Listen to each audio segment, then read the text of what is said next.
কলকাতায় মার কাছে কত রকমের কত লোক যে আসিত তাহার কিছু ঠিক ঠিকানা ছিল না।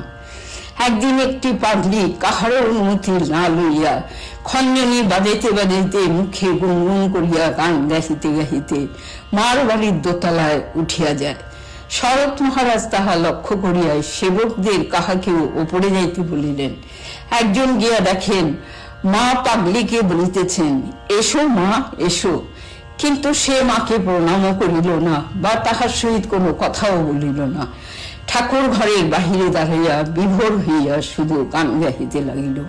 পাগলির বসন ছিল ছিন্ন, চুল রুক্ষ, সর্বাঙ্গ অতি নোংরা, শুধু তাহার কণ্ঠস্বরটি ছিল অতি মিষ্টি।